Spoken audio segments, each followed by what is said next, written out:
actualidad, porque yo sé que esta hora es bien difícil venir, pero vamos a aprovechar porque esta clase realmente es la única clase que tienen ustedes sobre adolescencia, y adolescente es un tema que nosotros vemos muy frecuentemente en consulta externa, y mucho de lo que van a aprender aquí lo pueden aplicar bastante en la práctica, sean o no pediatras. Muy bien, entonces la atención integral del adolescente, y vamos a hablar un poquito de depresión al final. ¿Qué es la adolescencia? ¿No? Para llegar a adolescente tiene que pasar un periodo de transición entre lo que es la niñez y la adultez. Realmente el quit o el momento en que inicia se llama momento de pubertad. Y va a llevar una serie de procesos, cambios biológicos, físicos, psicológicos, que al final van a producir un crecimiento rápido. Se produce el logro de la madurez sexual y el logro de la talla y el peso final y se entra a la juventud y adultez. Existen dos definiciones importantes. La OMS califica al adolescente entre 10 y 19 años y la divide en temprana de 10 a 14 y tardía de 15 a 19. Y el Código Niño Adolescente de la etapa vida adolescente del Ministerio de Salud de nosotros en nuestro país lo ha puesto de 12 a 17 años, 11 meses y 29 días. Esto arbitrariamente. Actualmente yo he estado participando en algunos foros en el Ministerio y estamos tratando de cambiar esto y adaptarnos a lo que está haciendo la OMS, ¿no? De 10 a 19 años. Más, sobre todo, que ahora vemos que los chicos en adolescencia se adelantan un poco a esa etapa. Muy bien. Si vemos al adolescente, el adolescente es el grupo más sano que hay, ¿no? El que menos se enferma tienen tasas de mortalidad y de morbilidad bajas, y su frecuencia de enfermedad por año son bien espaciados. Sin embargo, cuando ellos tienen un problema físico, un problema de morbilidad, una enfermedad, estas enfermedades físicas tienen un impacto psicológico, ¿no? Y toda la enfermedad, por eso que en un adolescente no solamente se trata el trastorno físico, sino se trata en global y se trata de forma biopsicosocial. Entonces, ahora, ¿eso qué quiere decir? Que los servicios de salud en nuestro medio deben de reorientarse haciendo énfasis a la promoción y a la prevención. ¿Por qué? Todo lo que se aprende en la adolescencia, todos los hábitos que se captan en esta etapa, van a ser para toda la vida, ya no se cambian, ¿no? Porque el chico los convierte como suyos. Entonces, esto hace de que los servicios de salud se reorienten. ¿Qué cosa hacemos cuando atendemos a un adolescente? La atención del crecimiento y desarrollo físico, el control, ¿no? La evaluación del desarrollo psicosocial, identificamos conductas de riesgo, identificamos factores de riesgo y factores protectores, le damos orientación y consejería y lo derivamos a especialistas si es que es necesario, cuando encontremos una patología. Entonces, quiero y recalco esto bien, porque esto debe de quedar bien claro, que la atención del adolescente no solamente es clínica, sino también es psicológica y evaluamos su medio social. Entonces es una evaluación biopsicosocial. El Perú tiene dos paquetes de atención importantes. El paquete de atención entre los 12 y 14 años y el paquete de atención entre los 15 y 17 años. Ambos paquetes prácticamente tienen lo mismo. Cuentan de lo que es la evaluación nutricional a través del índice de masa corporal, la evaluación del riesgo cardiovascular, la evaluación del riesgo psicosocial, medimos la agudeza visual y auditiva, hacemos el examen de Tanner para ver cuál es su estadio sexual o del desarrollo sexual, evaluamos, hay una evaluación odontológica, hay una evaluación físico-postural, ¿no? Alteraciones de columna, por ejemplo, y evaluamos cómo está su talla, si es que hay pubertad precoz o retardada, y enfermedades genéticas que se puedan presentar. Además, hacemos unos test de violencia, de adicciones, de depresión, de ansiedad, y aplicamos un cuestionario para detectar cuáles son sus habilidades sociales, además de hacerle también una orientación vocacional. Y aparte de eso, evaluamos cómo está su esquema de vacunación, y de faltarle alguna vacuna, en ese momento debe ser colocada. Igualmente, cuando mi paciente tiene de 15 a 17 años, realizo el mismo proceso, el paquete de atención integral. Esto es normado por el Ministerio de Salud. Entonces, el Ministerio de Salud que ha hecho, y a nivel mundial, se utilizan unas historias clínicas especiales para adolescentes, que son estas de acá. Estas historias clínicas especiales tienen sobre todo lo que es la parte del plan de trabajo con el adolescente, y también lo que es el captar sus antecedentes. En ellos existen algunos antecedentes importantes que no se toman en cuenta ni cuando eres niño ni cuando eres adulto. Por ejemplo, cuáles son sus habilidades sociales, cuáles son, si es que hay consumo o no de drogas, tabaco, alcohol, si es que ya empezó o no relaciones sexuales, si es que tiene protección o no cuando las realiza. Entonces, todas estas preguntas muchas veces son obviadas, pero en la adolescencia se tienen que preguntar con mayor agudeza. Esta es la segunda parte de la ficha, donde encontramos lo que es la evaluación por el índice de masa corporal. Obviamente es diferente en hombres y mujeres, y estas son las hojas de consulta o de continuadores, donde se toma la presión arterial, que es muy importante en toda atención de adolescente.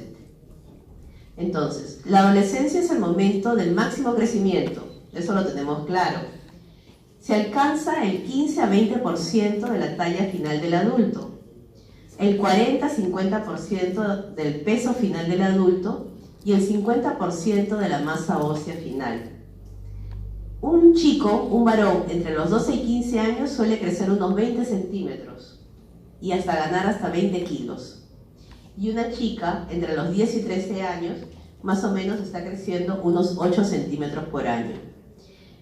A veces dicen, no, te viene la regla y ya no vas a crecer más. No, los primeros años después de la regla es donde las chicas llegan a crecer 8 centímetros más o menos por año. ¿Ya? Entonces todavía tienen opción de crecer. Entonces, ¿cuál es la velocidad de maduración? Porque una cosa es que seas, que tengas 13 años, ¿no? Y seas un adolescente sin ningún rasgo sexual de haber llegado a la adolescencia, y otra es un adolescente de 13 años que tú la ves completamente desarrollada y que parece de 20, ¿no? Entonces, ¿esto está influido por la genética o por el ambiente?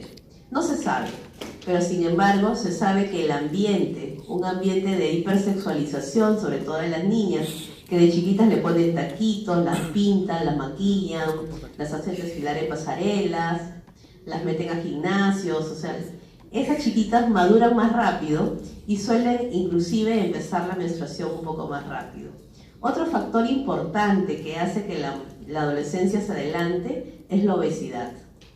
Un chico adulto, una chica obesa, un chico obeso, más rápido va a llegar a la etapa de pubertad y de adolescencia, ¿no? Entonces, el que tenga mayor crecimiento, mayor velocidad de crecimiento estatural, ¿implica mayores requerimientos nutricionales? Sí, en realidad van a requerir mayores requerimientos nutricionales, pero de acuerdo a la actividad que realice el adolescente. Si tenemos un adolescente que va al colegio, regresa a la casa, está tranquilo, hace sus tareas, ve televisión, no hace ningún deporte, no hace ninguna actividad, obviamente así tenga hambre, no le puedes dar más alimentos porque vas a llegar a la obesidad. En cambio, si tienes un adolescente que esté en la casa, sale del colegio, hace algún tipo de deporte, regresa a las 8 de la noche, estudia inglés, sale y al final termina descansando a las 10 de la noche, ese adolescente sí va a tener requerimientos mayores nutricionales. Entonces, no necesariamente todo adolescente va a requerir un mayor requerimiento nutricional. En la etapa puberal se crecen entre 9 a 10 centímetros por año. Si fuese menos de 4 centímetros por año, hay que considerarlo anormal y ese adolescente debe entrar en un estudio para ver por qué no está desarrollando normalmente. Cuando yo evalúo el estado nutricional, que es la primera parte de mi evaluación del adolescente, tengo que preguntar por hábitos nutricionales. Generalmente, los chicos cuando ingresan a la universidad, ustedes también ingresaron entre los 16 y 17 años a la universidad, ¿qué es lo que comen? Comida chatarra, ¿no es así? Kentucky, McDonald's, pizzas, esa es la primera línea de comida. Entonces vemos, esos son los hábitos nutricionales que se agarran en la adolescencia, que son negativos para ellos. Entonces hay que cambiar esos hábitos nutricionales, enseñarles a comer ensaladas, frutas, verduras, los 5 colores dentro de las comidas. Entonces, cuando un adolescente es obeso durante la adolescencia, el 75-80% de estos chicos seguirán siendo obesos toda su vida. Y eso es lo que hay que prevenir, eso es lo que tenemos que cambiar. La educación es importante, la orientación. ¿Cómo evaluamos a un adolescente? Con el índice de masa corporal. La fórmula todos la sabemos, peso entre talla al cuadrado. Ahora, les pueden decir, tu adolescente tiene un índice de masa corporal de 18, pero sin embargo tiene 12 años. ¿Estará bien o estará mal? Probablemente este adolescente no esté dentro del rango de la normalidad, o esté dentro del rango de la normalidad, mientras yo en un adulto podría decir este es un desnutrido. Entonces, para cada edad existe un nivel de índice de masa corporal. Por eso que existen estas tablas que son entre lo que es la edad y el índice de masa corporal. Hay diferencia entre hombres y mujeres, es diferente. Y de acuerdo a la edad, también estas tablas son diferenciadas. No es lo mismo un chico de 20 años, donde ya utilizamos el índice de masa corporal mayor de 25 sobrepeso, mayor de 28 obesidad. En ellos no, en ellos es otro nivel. Estos son otros índices de masa corporal de la CDC. Y la masa ósea, se sabe que el pico de almacenamiento es en la adolescencia. Las mujeres tenemos menor masa ósea y si somos sedentarias tenemos un 15% menos de masa ósea. Por eso es importante decirle a las mujeres durante la etapa de crecimiento, durante la etapa de adolescencia y a los varones también, que el consumo de productos con calcio es muy importante. No se debe dejar de tomar la leche, se debe de continuar con ello de ser posible. Se puede tomar yogur, se puede comer brócoli, se puede comer lentejas, todo alimento que tenga calcio. Carne, huevo, es importante. Muchas veces tomamos las modas vegetarianas, no son buenas hasta que tú utilices un suplemento aparte que complemente lo que no estás recibiendo. Si no, nuestros huesos no van a poder crecer bien. Y necesitamos que el depósito de calcio se haga en ese momento. Después de esta edad, ya no va a haber más depósito de calcio. Todo lo que se consume se elimina. Ya no queda como depósito. Cuando yo hago la evaluación del control físico, anualmente tengo que hacer lo que es la evaluación oftalmológica, la medida de vista. Evaluación dental, una vez al año. La hemoglobina hematocrito en las mujeres se está midiendo a los 12 años y en los varones a los 14 años. Si alguien les pregunta, tengo una chica de 12 años que llega a la consulta por primera vez, obviamente ya le debo de estar tomando la prueba de hemoglobina. En los varones esto se hace a los 14 años. Y en toda consulta de adolescente se tiene que tomar la presión arterial. Para ello también existen tablas de acuerdo a la edad. No es como en el adulto. También existen tablas de 10 a 12, de 13 a 15, 16 a 19 años, cuál es la edad la presión promedio que deberíamos encontrar. Como yo estoy tomando las pruebas de hemoglobina, yo hablo de valores normales de concentración de hemoglobina, ¿no?, en adolescentes, Cuando tengo adolescentes varones y mujeres de 12 a 14 años, sin anemia es mayor de 12. 12 es el número central. En varones de 15 años o más, esperamos que tenga más de 13 de hemoglobina. Y en mujeres no gestantes mayores de 15 años, igual, mayor de 12. Pero ahora la nueva norma técnica de prevención de la anemia nos está diciendo de que todo adolescente de 12 a 17 años, si es que yo le hago la prueba y no tiene anemia, tiene que recibir un tratamiento preventivo, así tenga 13 o así tenga más de 12. Entonces, ¿qué es lo que hago? Le doy una tableta de 60 miligramos de hierro elemental con ácido fólico 2 veces por semana durante 3 meses seguidos. Luego de eso completamos el año y al año siguiente otra vez 3 meses hasta que cumpla los 17 años. Esto porque se ha encontrado que al igual que en los niños, en los adolescentes también tenemos altas tasas de anemia, sobre todo en las mujeres, donde comienza la menstruación y hay mayor pérdida de hemoglobina por esta vía, ¿no? Sí, dime. Preventivamente se está sugiriendo, pero yo creo que si tiene 15 podrías manejarlo, ¿no? De repente con la dieta, ¿no? Pero esa es la norma técnica actual. El tratamiento de la anemia en varones y mujeres de 12 a 17 años, si es que tuviese un paciente que tiene menos de 12, son 2 tabletas diarias de 100 miligramos de hierro elemental. Usamos el sulfato ferroso ya en ellos durante 6 meses consecutivos. Y hacemos los controles a los 3 meses y a los 6 meses de haber iniciado el tratamiento.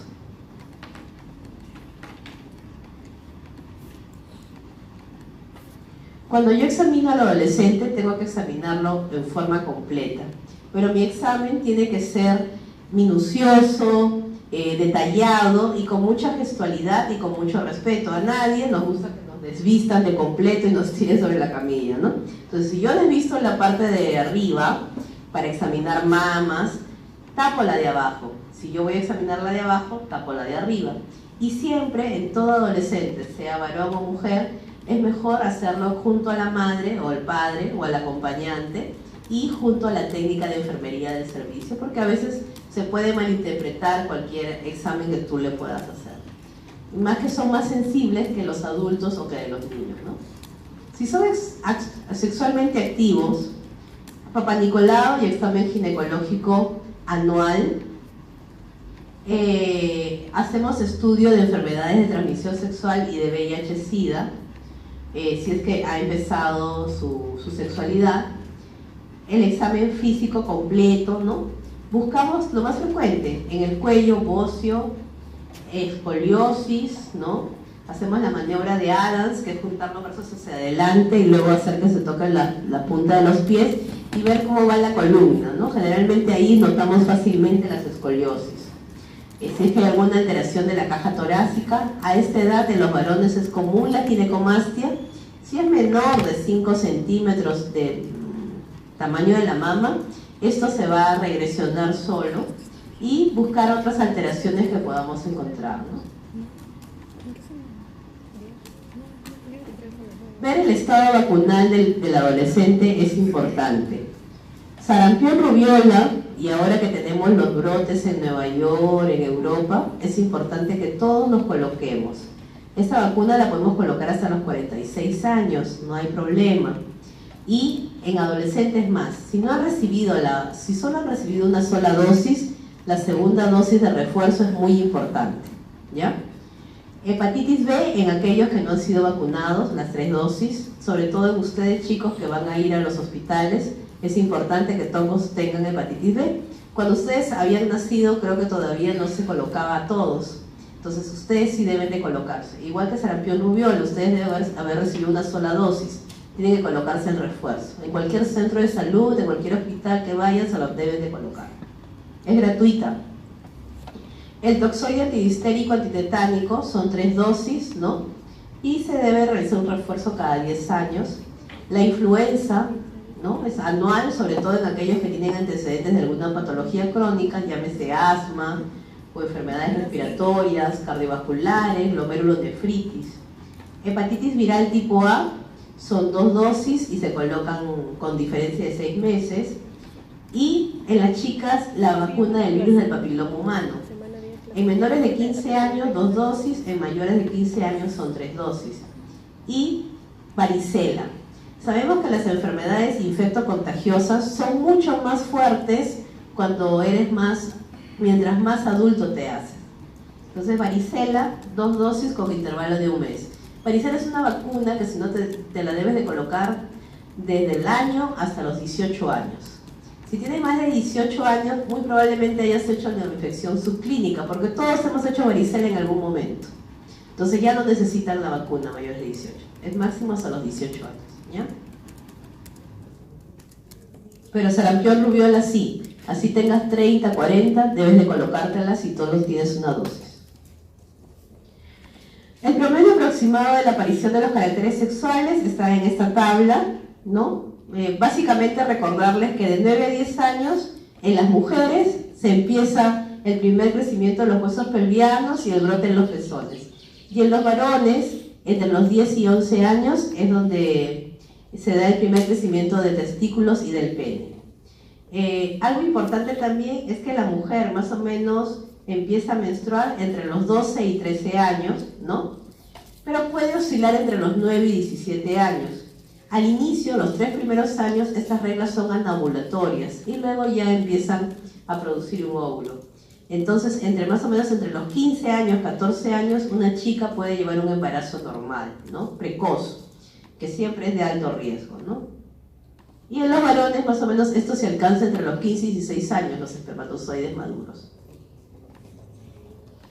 Entonces, cuando yo tengo un adolescente, debo de hacer una evaluación. La evaluación más importante que le hago es de su desarrollo sexual. ¿Qué evaluamos? Evaluamos mamas, evaluamos vello púbico y tamaño de genitales en varones, testículos.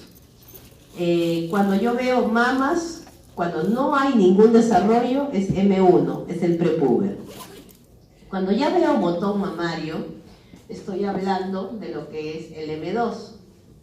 El M3 ya sobrepasa la areola. Y acá ya empieza la menstruación.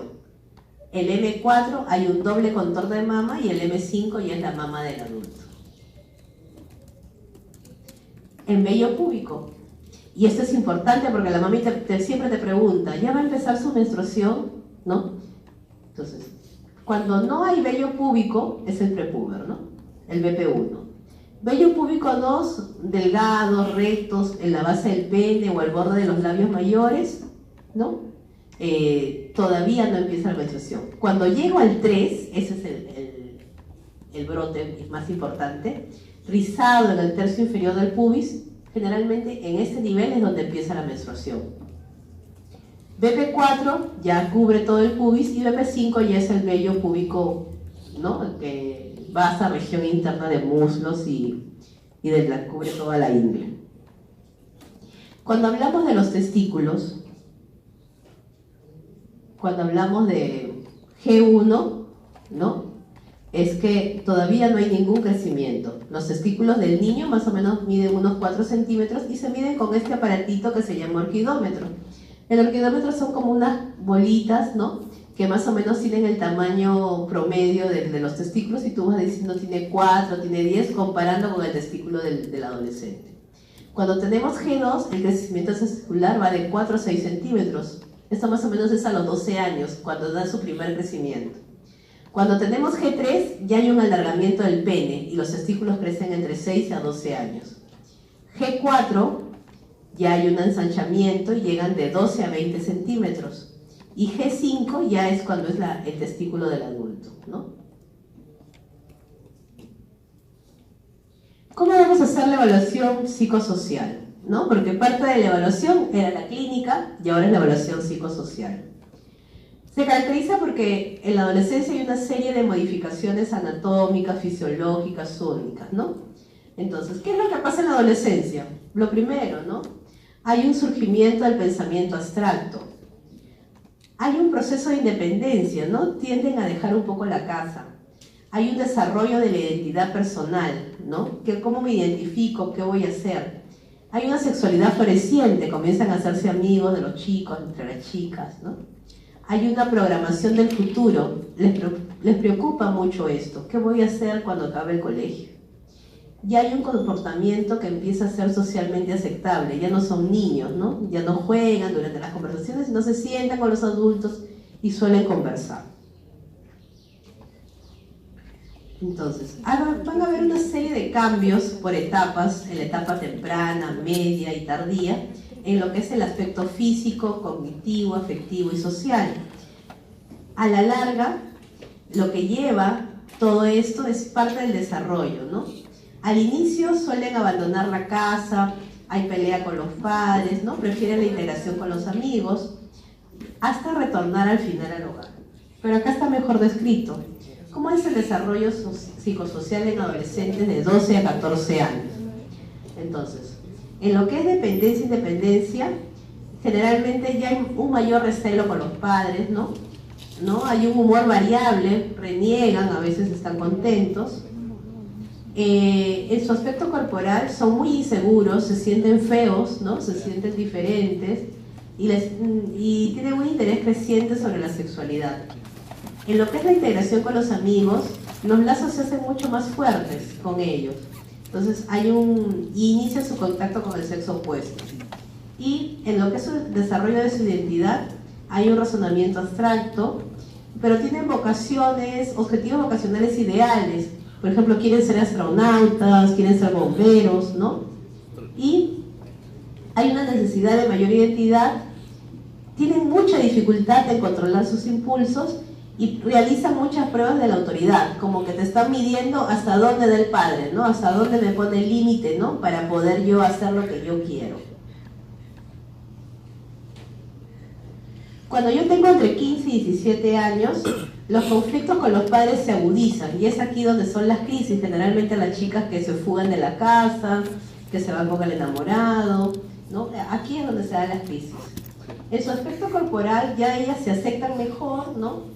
Y se preocupan mucho por su apariencia externa, ¿no? Les salió un barrito, un granito y para ellos es la muerte, ¿no? ¿Quién no ha tenido un volcán, como le decimos, que lo tapamos con todo y ahí sigue el volcán? Entonces nos sentimos pero terribles si nos sale un granito en la cara, ¿no?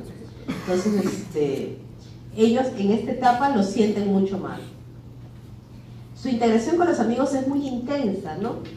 Y se dejan llevar mucho por ellos. Y en lo que es su identidad hay una mayor empatía, hay un aumento en su capacidad intelectual y creativa, son muy creativos, ¿no? Pero ya empiezan a tener una vocación más realista, ¿no? Y tienen sentimientos de omnipotencia y de inmortalidad. A ellos no les va a pasar nada, por eso que a esta edad realizan relaciones sexuales sin protección, realizan puenting, realizan piques, ¿no? Entonces esto es parte de la no maduración. Y cuando ya tienen entre 18 y 21 años, ya se integran nuevamente con los padres, regresan, se hacen las paces, nuevamente son amigos, ya no les importa si le cae bien a los amigos o no, ¿no? Se aceptan tal como son, ¿no? Y hay una mayor relación con otras personas y una mayor comprensión con las demás personas, ya están realistas y tienen un compromiso con la sociedad, ¿no? Tienen objetivos vocacionales prácticos y ya se estabilizan, ¿no? Concretan sus valores morales, religiosos y hasta sus valores sexuales ya son determinados a esta edad. Por ejemplo, su orientación sexual a esta edad ya está determinada completamente, ¿no? Entonces, ¿cómo lleva luego el desarrollo psicosocial? ¿Qué tengo que hacer? ¿Qué tengo que preguntar? Primero, situación familiar. ¿Cómo está compuesta tu familia? ¿Es la familia normal? ¿Tiene mamá, papá, ¿no? hijos? ¿O es una familia donde solamente es la madre, el padre? O a veces hay familias que solamente es la abuela y los nietos, ¿no? Entonces, ¿cómo es la relación con sus padres o con sus tutores? ¿Cómo lo tratan? Si es que hay buen trato o no. ¿Cuál es el estilo de vida familiar? Porque puede estar en una familia, pero sin embargo mamá y papá nunca están en casa, entonces nunca lo ven. Su situación escolar. El chico tiene que estar en el nivel escolar que le corresponde de acuerdo a su edad. Si el chico tiene entre 12 y 13 años, tiene que estar en primero o segundo de secundaria. no puede estar en tercer, cuarto grado, ¿no? Porque esto es un riesgo para él y para los otros chicos. Entonces, ¿cómo se adapta al medio escolar? ¿Cómo va su rendimiento escolar? ¿Cómo es su relación con los profesores, con sus compañeros?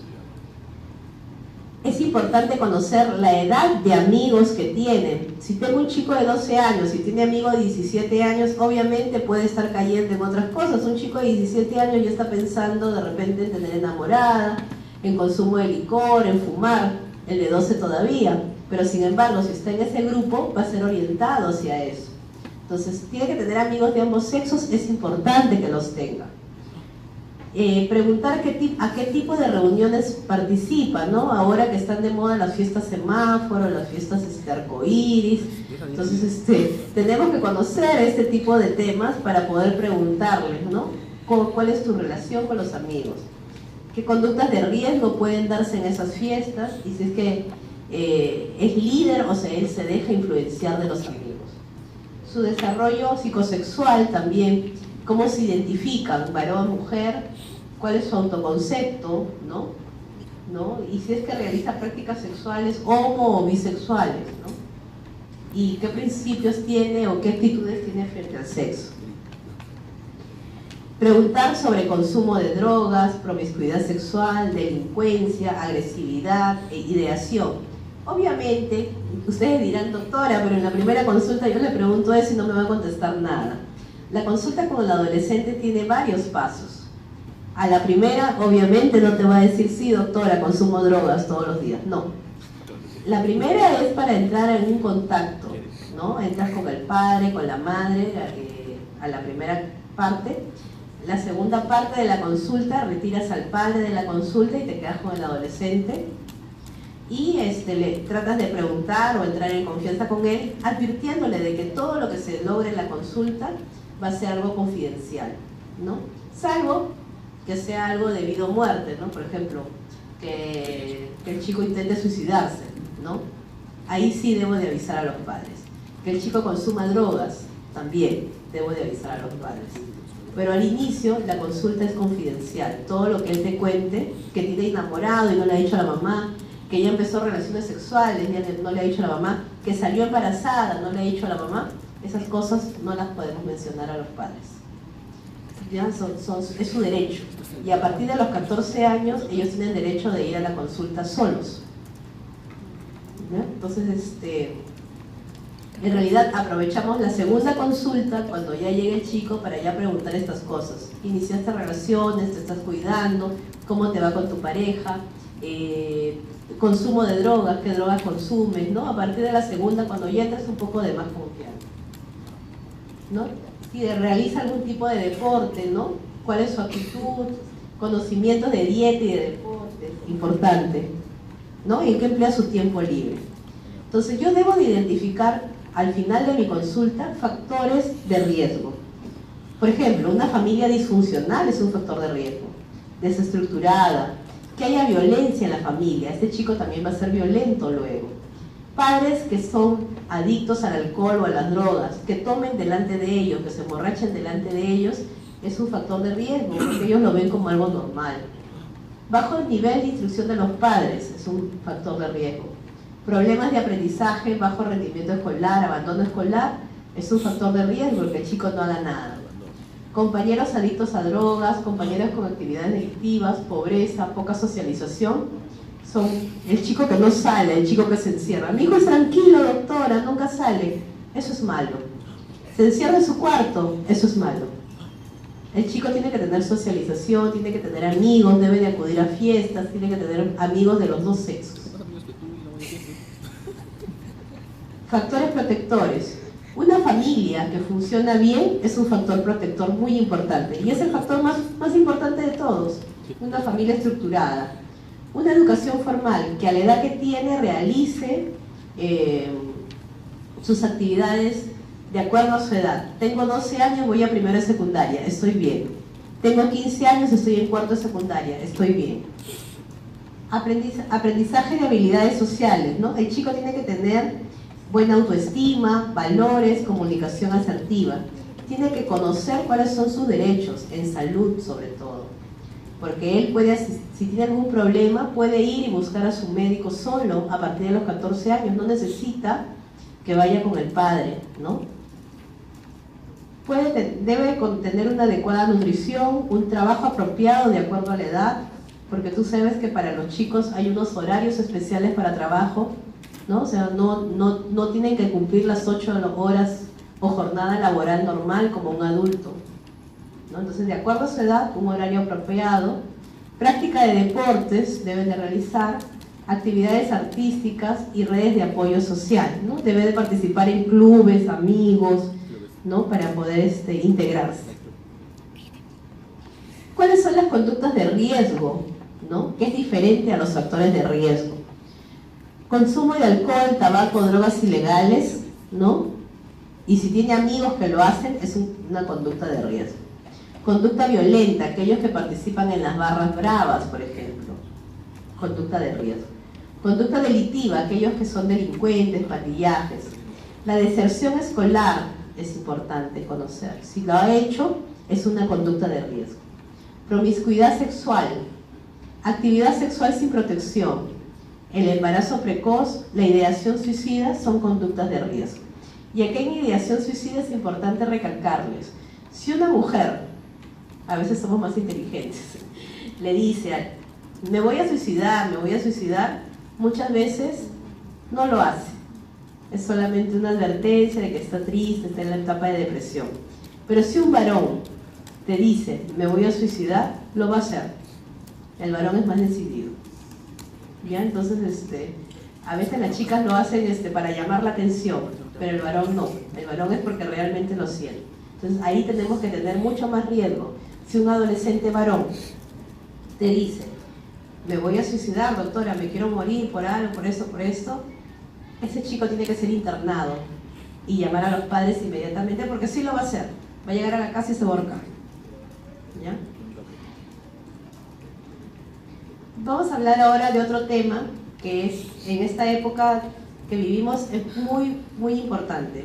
¿Cómo detectamos la depresión? ¿No? En adolescentes, ¿no? Es un trastorno caracterizado, sabemos todos, por la anedonia, que es la falta de humor, pensamientos negativos, ¿no? Falta de capacidad de interesarse y disfrutar de las cosas. Cansancio, fatiga, ¿no? Y esto empobrece su vida y genera dificultades con su entorno familiar, laboral y social de las personas que lo sufren. Cada vez es mucho más frecuente, ¿no? En la infancia, generalmente eso está ligado a una separación temprana del bebé con su madre, ¿no? Como primera causa, pero las cifras de depresión en la infancia oscilan entre 0.6% a 4.6% en niños. Pero cuando ya somos adolescentes, estas cifras suelen subir hasta 8%. Entonces, esto es importante recordarle, en los adolescentes es mucho más frecuente. Y en el adolescente tiene mucho más relación con situaciones que vive en su entorno, no tanto, por ejemplo, no sé, también el fallecimiento de los padres, obviamente, pero también otras situaciones. Y muchas veces en los adolescentes es manifestación de alguna enfermedad genética, sistémica, mental, ¿no? Puede ser esquizofrenia, la psicosis. Ustedes saben que a esta edad se presentan con mucha más frecuencia y es el debut de este tipo de patologías en la adolescencia. Entonces, ¿cuáles son los factores desencadenantes? Como factores determinantes, los aspectos relacionados con la incorporación de figuras significativas en lo que es la niñez dentro o fuera de la familia, ¿no? Por ejemplo, el fallecimiento de un abuelo o una abuela muy querida los puede llevar a la depresión e inclusive hacer que en ese momento se desencadene su psicosis y todas sus enfermedades, sus patologías que puedan tener. Pero también hay otras, como por ejemplo el maltrato persistente, ¿no? Si durante toda su vida fueron maltratados y continúan siendo maltratados durante la adolescencia, esto va a hacer de que ellos desencadenen ese tipo de patología. Chicas o chicos que han tenido abuso sexual.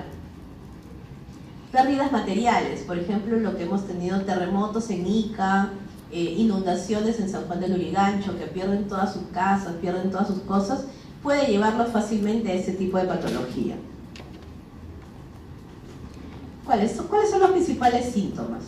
En lo emocional encontramos lo que es el ánimo bajo, la ansiedad o angustia. No necesariamente están con el ánimo bajo, sino son muy renegones, pelean mucho en la casa, nada les parece bien, se sienten angustiados, empiezan a decir me falta el aire, ¿no?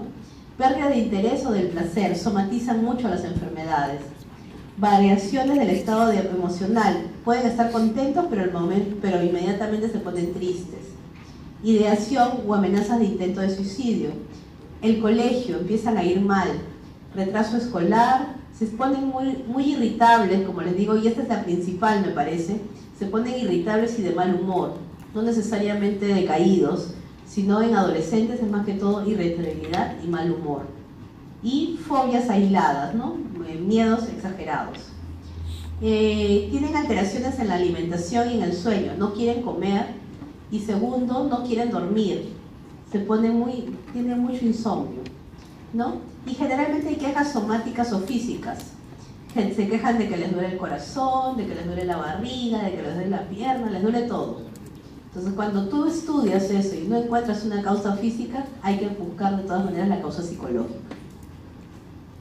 Y relacionales, hay dificultades en la relación con los padres y los amigos, ¿no? Se aíslan, generalmente no tienen amigos, por eso les digo que es importante que el chico que no sale de la habitación, que está metido en su cuarto, solo en la computadora, es un factor de riesgo, porque estos chicos aislados son los deprimidos. Tienen una labilidad emocional, lloran por todo, y tienen pensamientos suicidas generalmente, ¿no? O ideaciones suicidas. Hay que hacer un diagnóstico diferencial. Algunas enfermedades nos pueden producir cuadros similares a lo que es la depresión. En enfermedades endocrinas, por ejemplo la anemia, la enfermedad de Addison, el hipotiroidismo, el síndrome postcontusional, la epilepsia, la diabetes, las autoinmunes, el LES, el SIDA, pueden producir cuadros parecidos a la depresión. Cuando yo uso fármacos, glucocorticoides sistémicos, anticonvulsivantes, neuroléxicos, estimulantes, anticonceptivos orales, y sobre todo si el chico consume drogas, el alcohol, la cocaína, la pasta básica, pueden producir estados de depresión durante su uso. Las anfetaminas y la marihuana igual. ¿Cuál es el tratamiento? El tratamiento es multifactorial, ¿no? No solamente incluye que le doy el medicamento y se va a curar, no. Tengo que hacer un tratamiento psicosocial, un tratamiento educacional a la familia y psicosocial para tratar de sacarlo del medio donde está, que le está produciendo la depresión. Entonces, el objetivo obviamente va a ser la remisión, ¿no? Que el chico ya no tenga depresión. Entonces, la elección del tratamiento que le voy a dar, aparte de la evaluación psicológica, el tratamiento psicológico y la terapia, va a depender de la etapa del desarrollo en que se encuentra el chico, la gravedad de la depresión, qué recursos tiene, porque estos tratamientos muchas veces no son muy cómodos ni baratos, cuál es la historia de respuestas a su tratamiento, si es que tiene enfermedades al mismo tiempo que la depresión, por ejemplo, un chico que le diagnostica una enfermedad autoinmune, un SIDA, obviamente va a estar deprimido, ¿no? Más su enfermedad comórbida, obviamente la depresión va a irse mucho más al fondo. Las dinámicas familiares y ambientales son importantes corregirlas, y cuáles son las preferencias del paciente y su familia. La psicoeducación, ¿no? Hay que educar a los papás, a los hermanos, a todas las familias, ¿no? Sobre cuál es la causa de lo que está el chico mal, cuál es el curso, ¿no? Y los diferentes tratamientos que le podemos dar, ¿no? Entonces, esto es parte de una terapia cognitivo-conductual. ¿Qué fármacos son los que más utilizamos, no? El más utilizado es la fluoxetina, el más utilizado y el que se puede utilizar también en este grupo de edad muy fácilmente.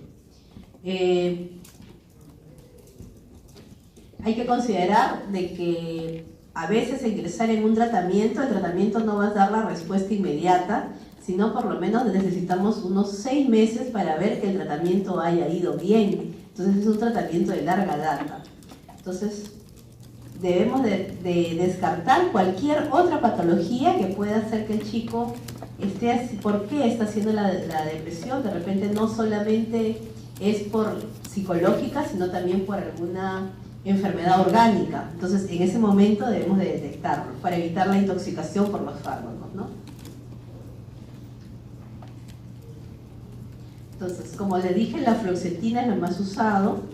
Está aprobada para el tratamiento de la depresión como sin ansiedad y para el trastorno obsesivo-compulsivo. Su uso es a partir de los niños que tienen 7 años en adelante. El 70% de los chicos que lo utilizan va bien, ¿no?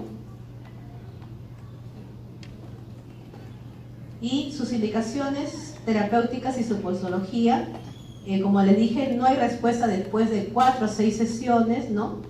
Inicial con una dosis de 10 miligramos al día, con un ajuste de la dosis de acuerdo a cómo vaya evolucionando.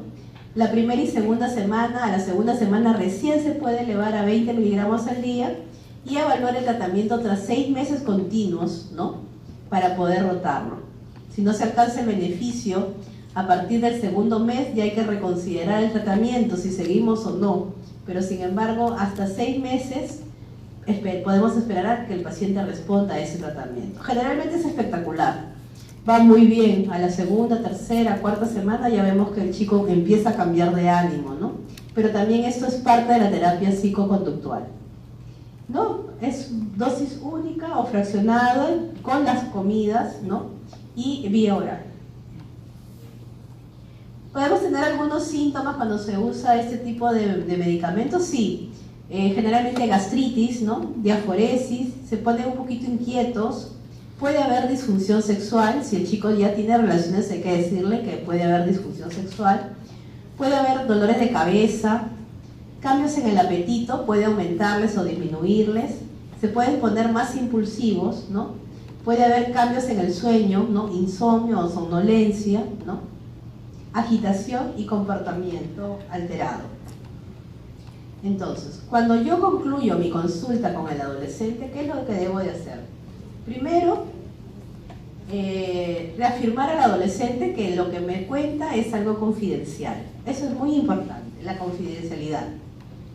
Segundo, cuando estoy con el adolescente y sus familiares, hablarle en forma clara y comprensible, y lo que mucho les preocupa, cómo va a ir su nivel, cómo está su nivel puberal. Por eso es necesario que cuando yo tengo un adolescente mayor de 12 años, debo hacer la evaluación de Tanner para ver en cuál es su nivel puberal y para decirle, señora, sí, su hijito está en este nivel, va a seguir creciendo o ya concluyó su nivel de desarrollo. Cuando no estemos preparados para atender adolescentes porque nos llegó una patología muy difícil, ¿no? Derivemos. ¿Hay centros de atención a adolescentes? Sí. En el Instituto de Salud del Niño, en los 2 institutos de salud del niño, Breña y San Borja. En el Hospital Santa Rosa, por ejemplo, nosotros tenemos una consulta diferenciada en las tardes para adolescentes. Después, algunos hospitales ya la están abriendo en forma diferenciada. Salud la está abriendo en forma diferenciada los días sábados. ¿Por qué? Porque ellos necesitan un espacio diferenciado para atenderse. No los puedes poner entre los pequeñitos, tampoco lo puedes poner con los adultos, con los viejitos. Entonces ellos necesitan un ambiente diferenciado para esta atención, ¿no?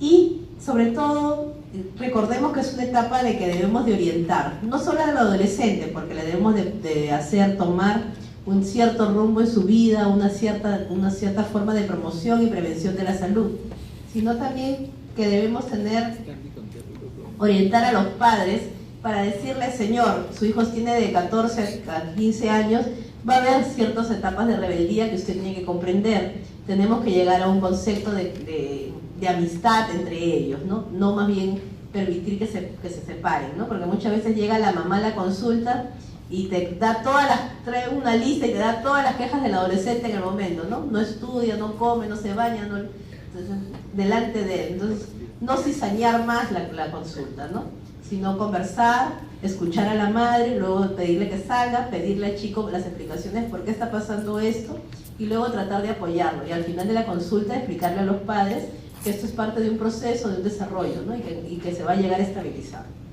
Entonces la orientación a los padres sobre la conducta de los hijos y cómo debe ser una familia de dinámica normal, porque lo más importante para que el adolescente no caiga en cualquier tipo de patología o en cualquier tipo de enfermedad o en cualquier factor de riesgo es que tenga una familia estructurada. Eso es lo más importante. Entonces, enseñarle a la familia cómo debe funcionar una familia estructurada y cuál es la dinámica propia de una familia, ¿no? Y bueno, eso es todo. Muchas gracias. ¿Alguna pregunta? ¿Cuáles son las fijas? Para el 7. Estudia lo que es desarrollo sexual. Tanner, ¿ya? De eso les puede venir mucho. Tratamiento de anemia es muy importante en la etapa adolescente, sobre todo. ¿Qué vacunas necesitan? ¿Ya? Muy bien, gracias.